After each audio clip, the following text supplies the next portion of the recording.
Ambassador Kiraveth stood at the viewport of her private quarters aboard Nexus Station and watched the stars drift by like scattered diamonds against black velvet. She had seen this view 1,000 times before. Yet tonight, it brought her no peace.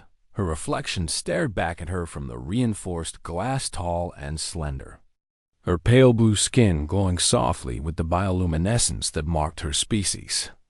The Sylvani, as one of the oldest and most respected races in the Galactic Concord. Tomorrow she would sit across from delegates of 6 different species and attempt to negotiate a trade agreement that had taken 3 years to arrange. The weight of it pressed against her chest like a physical thing. A soft chime announced a visitor at her door. "Enter," she said, and the door slid open to reveal a human male in the gray uniform of the Concord Security Forces. He was not particularly tall by human standards, with short dark hair and brown eyes that seemed to carry a permanent hint of amusement. His name was Sergeant Marcus Cole, and he had been assigned as her personal escort for the duration of the negotiations. Kiraveth did not bother to hide her disappointment. "Sergeant Cole," she said, her voice carrying the musical quality that made Sylvani's speech so pleasant to most species. "I must confess I do not understand why the Concord has assigned a human to protect me." Marcus stepped inside and let the door close behind him. He did not seem offended by her words, which irritated her further. "Ambassador," he said with a slight bow of his head, "I understand your concerns, and I know that humans are still considered newcomers to the galactic community." "Newcomers is a generous term," Kiraveth replied, turning back to the viewport. "Your species has been traveling between stars for barely 200 years. My people have been doing so for 12,000. "That is true," Marcus admitted, and she could hear him moving closer, his footsteps soft on the metal floor. "We are young, and we have much to learn. Then why are you here instead of a Torvan warrior or a Crethanal guardian?" she asked. "Species with natural armor, with claws and venom and the strength to tear through bulkheads with their bare hands."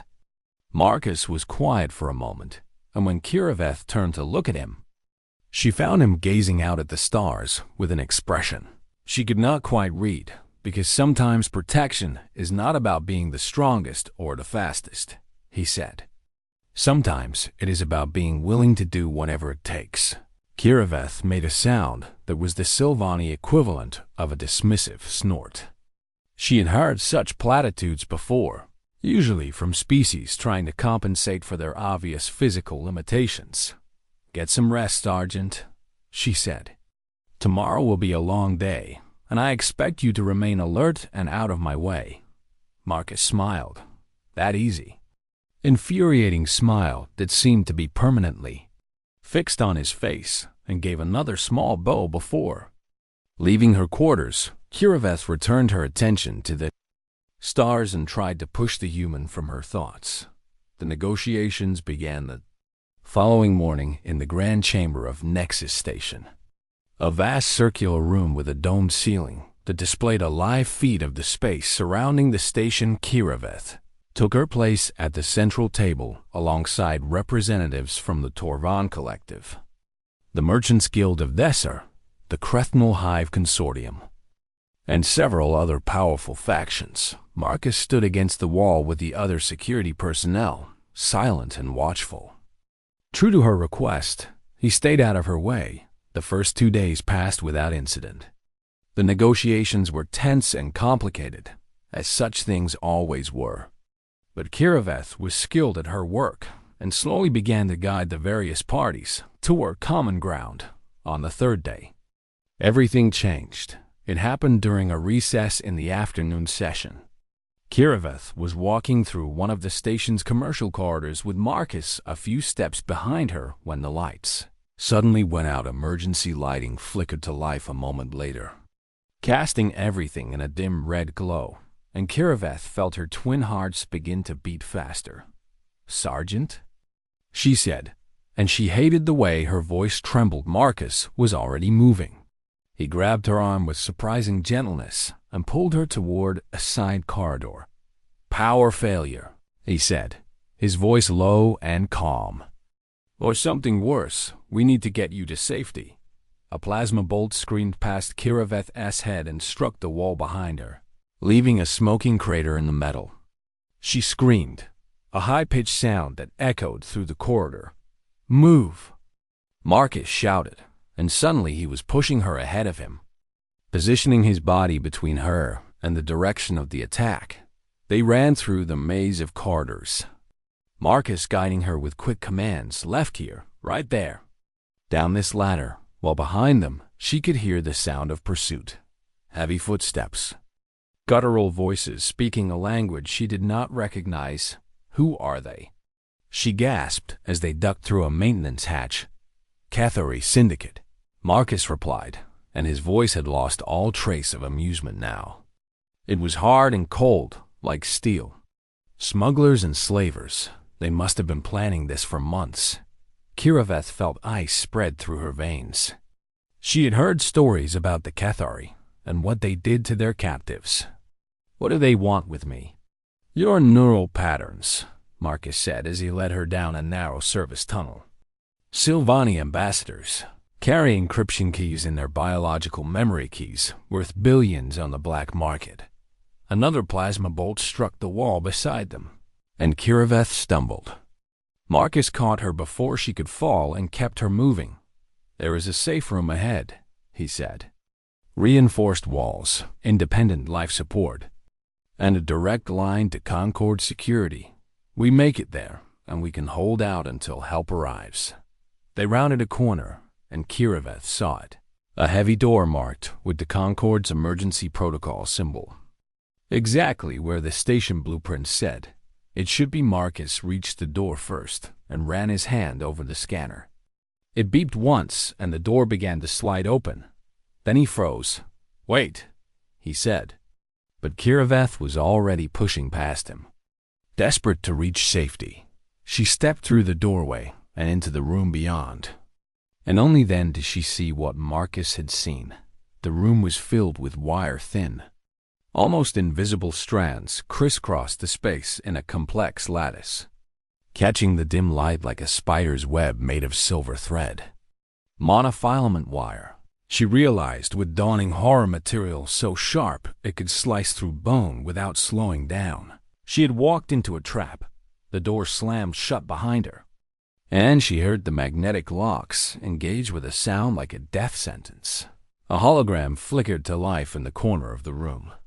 A Cathari smuggler. Its insectoid face twisted into what might have been a smile. "Ambassador Kiraveth," it said, mandibles clicking with amusement. "How kind of you to deliver yourself directly to me. My clients will be so pleased." Kiraveth wanted to scream, wanted to run, wanted to do anything except stand perfectly still in a cage of invisible blades. But she could see the wires now, centimeters from her throat, her eyes. A delicate antenna. One wrong move, and she would be cut into pieces so thin they would never find all of her. Behind her, she heard Marcus slam his fist against the sealed door. "Ambassador!" he shouted. "Do not move, do you hear me? Do not move." Kiraveth could not have moved even if she wanted to. She was frozen in place, her entire body trembling with terror. She had walked into the trap, and now there was no way out. The hologram of the Cathari smuggler flickered and laughed. A harsh clicking sound that made Kiraveth's skin crawl. "Do not worry. Little glowworm," it said, its compound eyes gleaming with cruel amusement. "My associates will be there soon to collect you. Try not to move too much before they arrive." The image vanished, leaving Kiraveth alone in the dim red glow of the emergency lights. Surrounded by death on every side, she could hear Marcus working on the door behind her. The sound of metal scraping against metal. The hum of a cutting tool trying and failing to break through the magnetic locks. "Sergeant," she whispered, afraid to speak too loudly in case even the vibration of her voice might shift the wires. "Sergeant, I cannot. I know, his voice came back, steady and calm despite everything. I am working on it. Just stay still and breathe. Stay still and breathe. Such simple instructions, yet following them felt impossible when every breath might be her last. Kiraveth forced herself to look around the room, moving only her eyes. The monofilament lattice was everywhere, a three-dimensional maze of invisible razors that filled the entire space from floor to ceiling. She could see the walls behind the wires. This was supposed to be a safe room, with reinforced panels and emergency supplies and communication equipment that could reach anywhere in the galaxy. Instead, it had been turned into a prison. How did they do this? She asked, her voice barely audible. How did they know we would come here? Marcus grunted as something sparked against the door. They have been planning this for a long time, probably had people inside the station for months. Maybe years. They knew the emergency protocols. Knew exactly where you would run. And you led me right to them. There was a pause. And when Marcus spoke again, his voice was heavy with guilt. Yes, I did exactly what they expected me to do. I am sorry. Ambassador.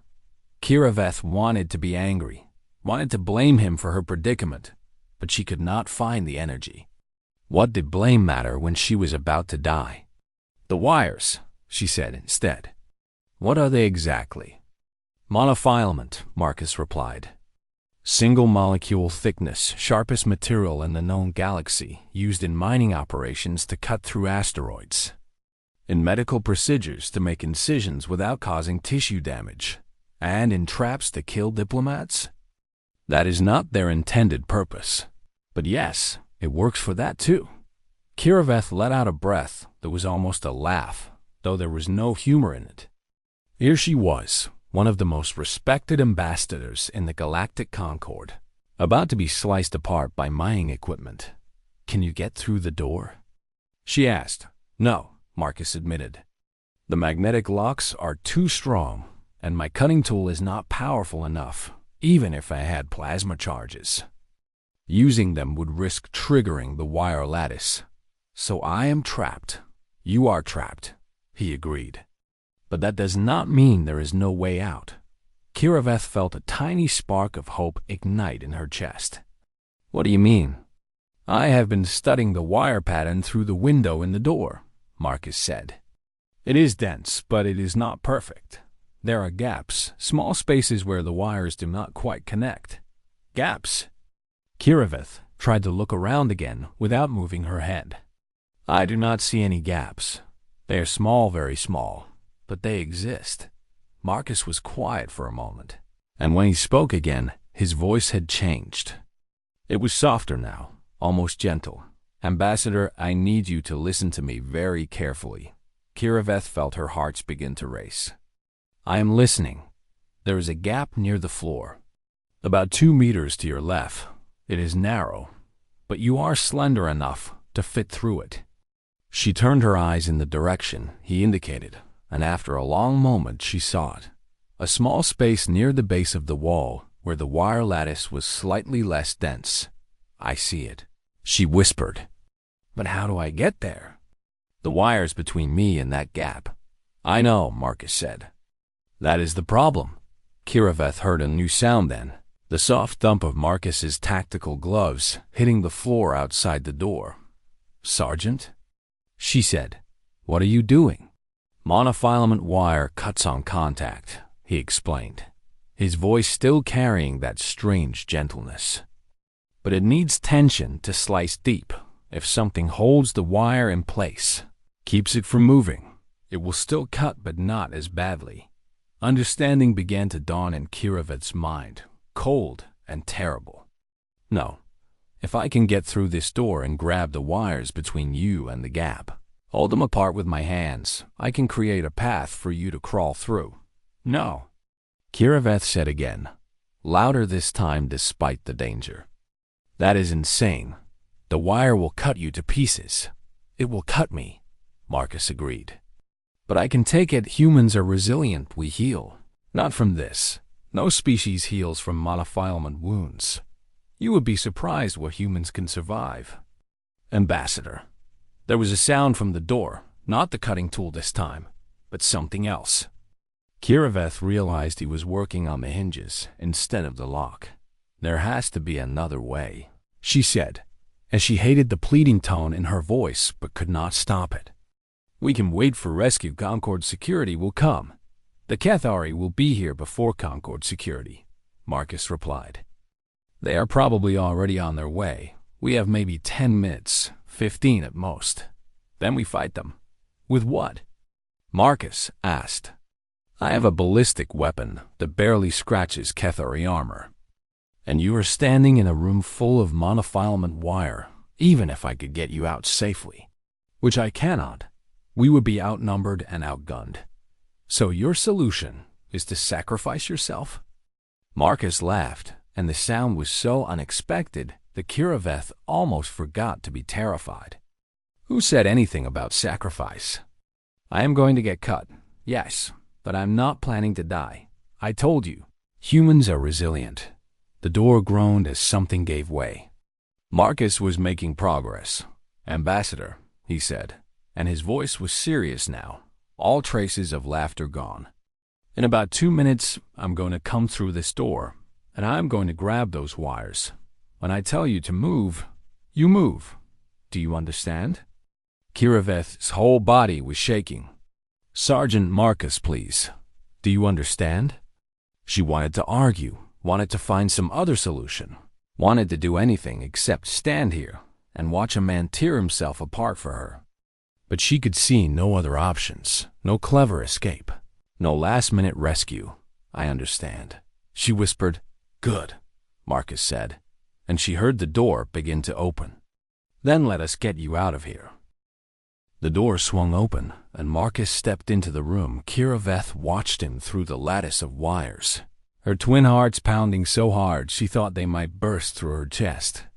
He moved slowly, carefully, his eyes scanning the deadly maze that filled the space between them. He had removed his tactical gloves, she noticed. His hands were bare, the skin pale in the dim emergency lighting. Sergeant, she breathed. Please, there must be another way. Marcus met her eyes through the wire, and for a moment she saw something there that she had never seen in a human before. It was not fear, though surely he must have been afraid. It was not resignation, though he knew what was coming. It was determination. Pure, unshakable, absolute. There is no other way, he said simply. Not in the time we have. He took another step forward, moving between the wires with careful precision. Kiraveth could see how close they were to his skin, sometimes passing within millimeters of his arms, his face, his throat. When I was young, Marcus said as he moved, his voice low and steady, my grandmother used to tell me stories about our ancestors, how they survived ice ages and famines, how they hunted animals 10 times their size, how they walked across continents and sailed across oceans in boats made of wood and leather. He paused to navigate around a particularly dense cluster of wires.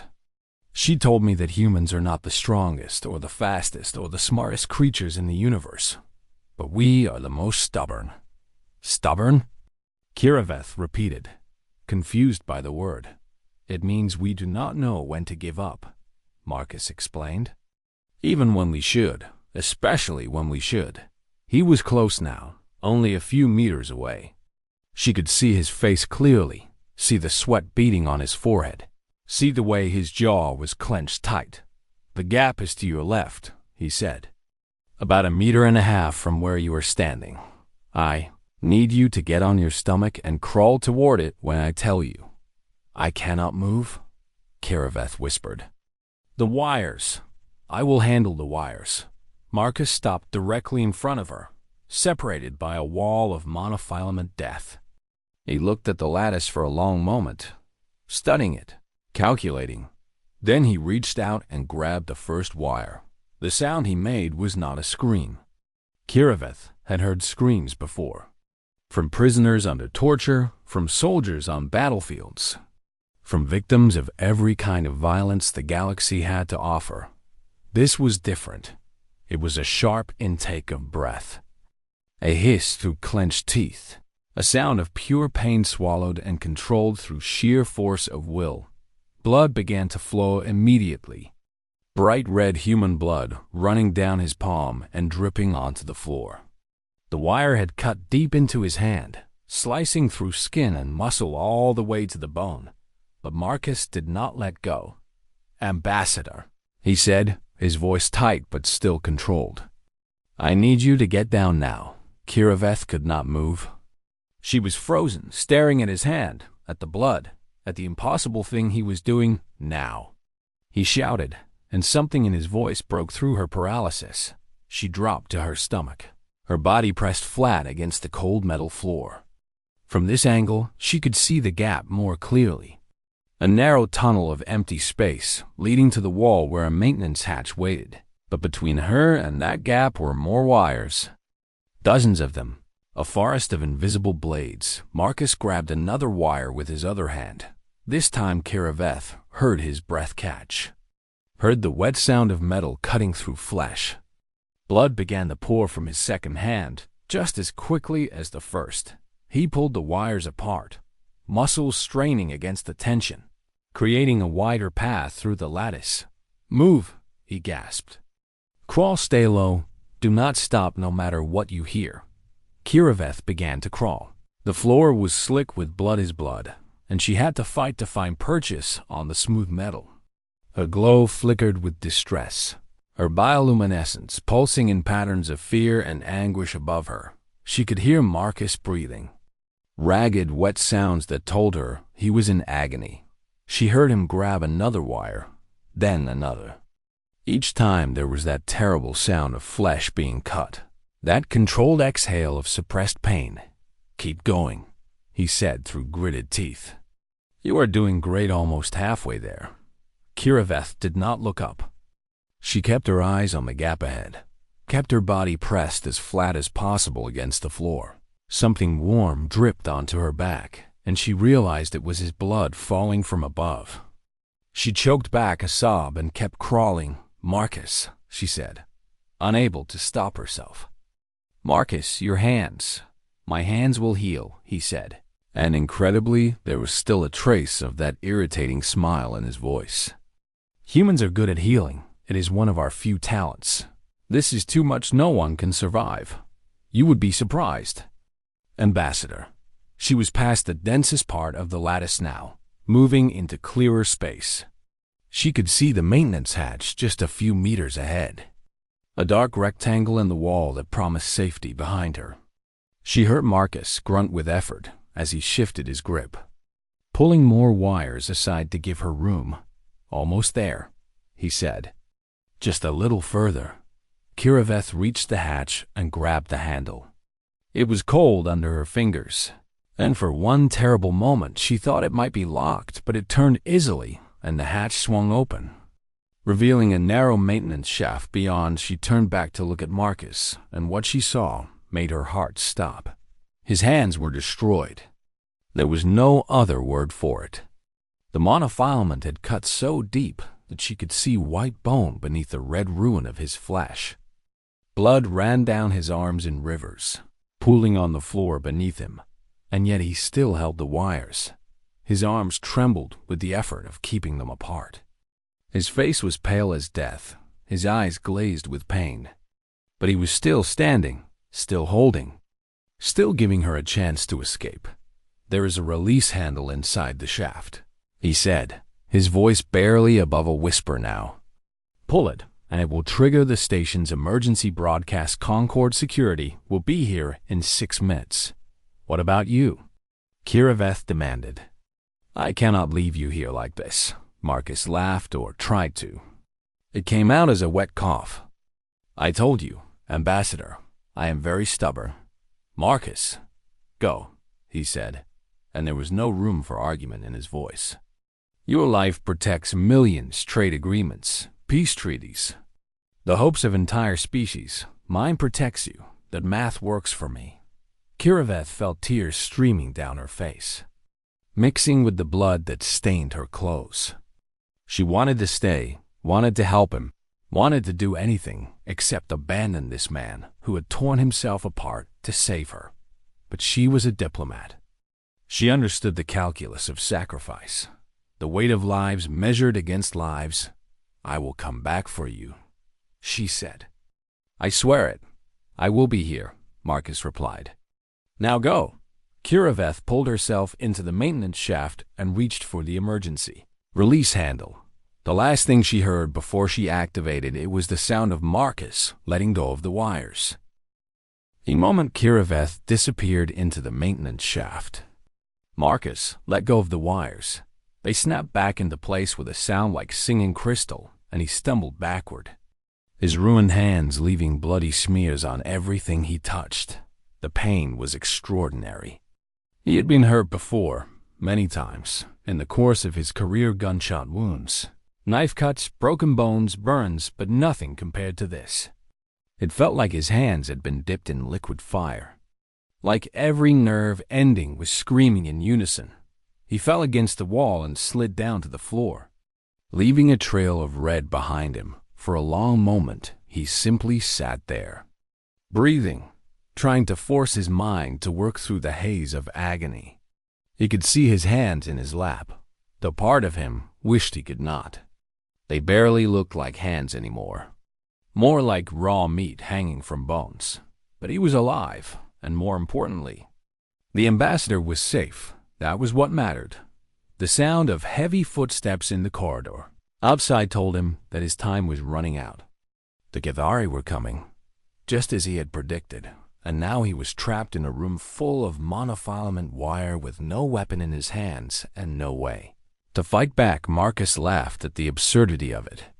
After everything he had done, everything he had sacrificed, he was going to die here on the floor of a fake safe room, killed by smugglers who wanted to sell an ambassador's brain patterns on the black market.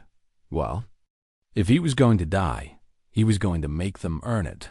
He forced himself to stand, using the wall for support. His legs were shaky, but they held him, and he took a moment to survey the room with fresh eyes.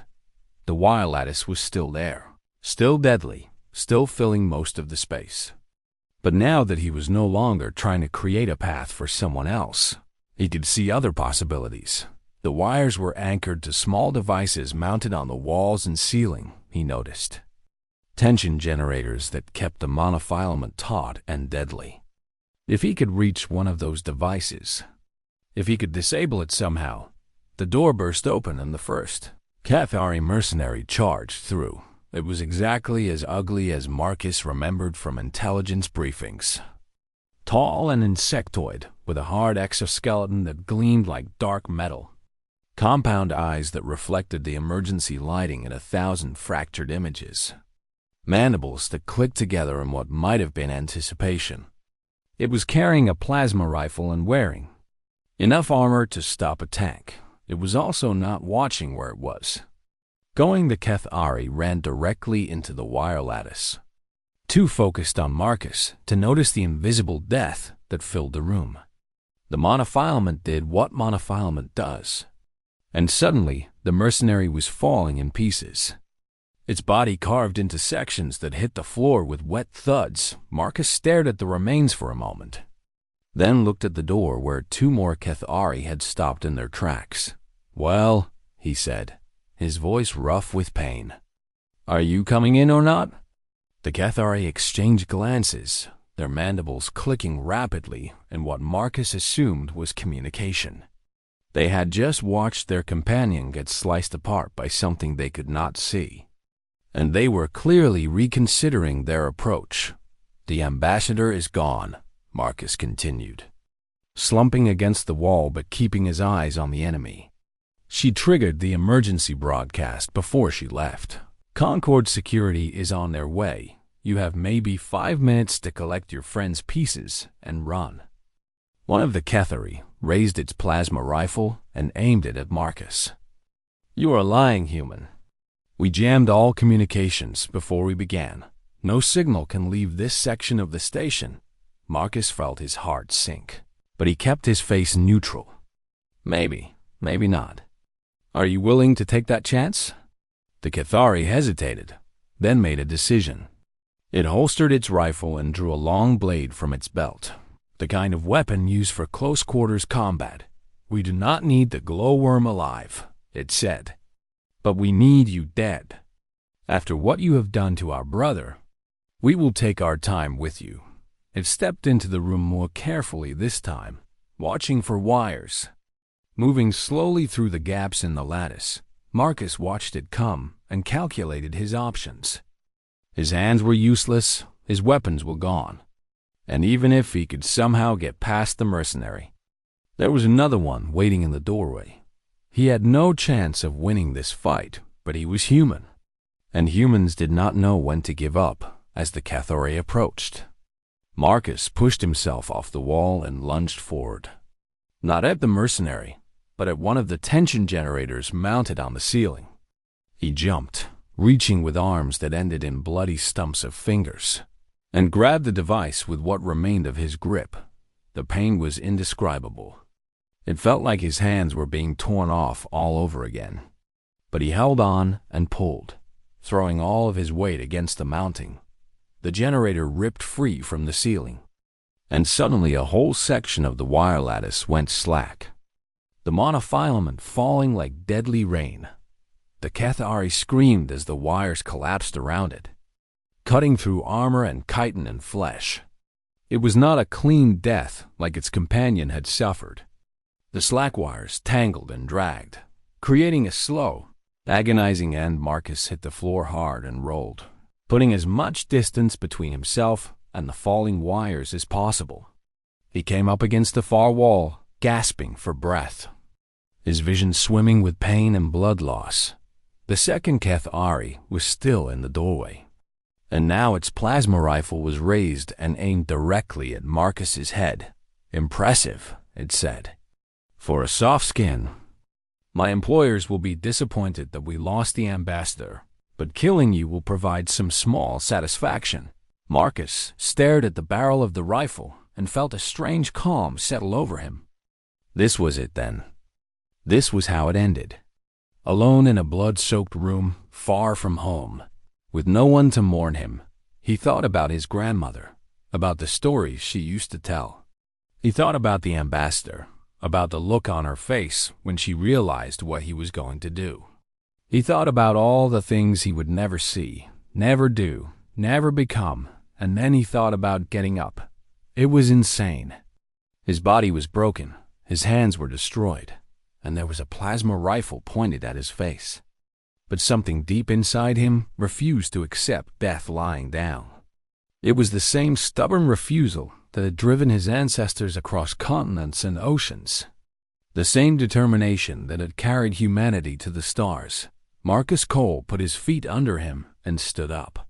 The Cathari's mandibles clicked with what might have been surprise. "You should stay down, human. It will be easier that way." "No," Marcus said. "I do not think I will." He took a step forward, then another, walking toward the rifle like a man walking toward his own grave. Blood dripped from his hands with every step. Leaving a trail behind him, the Cathari's finger tightened on the trigger, and then the ceiling exploded inward as Concord security breached the room from above. The Cathari spun toward the new threat. And in that moment of distraction, Marcus launched himself forward. He could not use his hands, so he used his whole body, tackling the mercenary with enough force to drive them both to the ground. They struggled for what felt like hours, but was probably only seconds. Marcus had no leverage, no grip, no way to fight. But he did not need to win. He only needed to survive long enough for the cavalry to arrive. A stun bolt caught the Cathari in the head, and it went limp beneath him. Marcus rolled onto his back and stared up at the hole in the ceiling, where armored figures were dropping into the room on rappelling lines. Sergeant Cole? One of them asked, kneeling beside him. "Can you hear me?" "I hear you," Marcus managed to say. "The ambassador is safe. She made it to the secondary security station and raised the alarm." "You did it, Sergeant. You saved her." Marcus smiled, or tried to. His face did not seem to be working properly anymore. "Good," he whispered. That is good. Then darkness took him, and he knew nothing more. 3 days passed before Marcus opened his eyes again. He woke slowly, rising from darkness like a diver ascending from deep water. The first thing he noticed was the soft hum of medical equipment, the gentle beeping of monitors tracking his vital signs. The second thing he noticed was that he could not feel his hands for a moment. Panic seized him. He tried to sit up, tried to look at his arms, tried to see what was left of him after everything that had happened in that terrible room. Peace. Sergeant, a familiar voice said. You are safe. You are in the medical bay aboard Nexus Station. Kiraveth stood beside his bed, her pale blue skin glowing softly in the dim light. She looked tired, he thought, with dark circles under her large eyes and a tremor in her slender fingers. Ambassador, he managed to say, his voice rough from disuse. You made it. Thanks to you, she replied. The emergency broadcast reached Concord Security, just as you said it would. They arrived in time to save your life, though it was a very near thing. Marcus closed his eyes and let out a breath he had not realized he was holding. The Cathari? Dead or captured. The Syndicate's operation on Nexus Station has been completely dismantled. You killed 2 of them yourself before security arrived, which I am told is quite impressive given the state you were in. I got lucky. Kiraveth made a sound that might have been a laugh. That is not what the security footage shows. I have watched the recording, Sergeant. I saw what you did after I left. Luck had nothing to do with it. Marcus tried to lift his arms and felt resistance. He looked down and saw that both of his hands were encased in regeneration pods, cylindrical devices filled with a blue-green gel that pulsed with bioluminescent light. Your hands, Kiraveth said, following his gaze. The doctors were not sure they could save them. Monofilament cuts are notoriously difficult to repair, and the damage was extensive. But Marcus prompted, hearing something in her voice. But it seems humans have remarkable cellular regeneration, she continued. Your body began healing itself almost immediately, even before the medical team could begin treatment. The doctors said they had never seen anything like it. Marcus flexed his fingers experimentally inside the pods and felt something respond. Distant, muffled, but definitely present. So I get to keep my hands. You get to keep your hands, Kiraveth confirmed. Though there will be scarring, and the doctors say you will need months of physical therapy to regain full function, I can live with that. Kiraveth was quiet for a moment, her bioluminescence flickering in patterns Marcus had come to recognize as uncertainty or distress. Sergeant, she finally said. Why did you do it? Marcus looked at her. Do what? All of it. Everything. You barely knew me when you threw yourself into those wires. I had been nothing but dismissive and condescending toward you since we met. Why would you sacrifice yourself for someone who treated you with such disrespect? It was a fair question, Marcus thought. He had asked himself the same thing during those long moments in the wire room, when his hands were being cut to ribbons and his blood was painting the floor. You were scared, he said finally. And I could help. Kiraveth stared at him. That is not an answer. It is the only answer I have. He shifted in the bed, trying to find a more comfortable position. The movement sent pain shooting through his arms, but it was manageable now. Nothing like the agony he had felt before. Ambassador, I am not a philosopher, he said. I am a soldier. I protect people. That is what I do. When I saw you standing in that room, surrounded by wires that could kill you in an instant, I did not think about whether you had been nice to me or whether you deserved to be saved.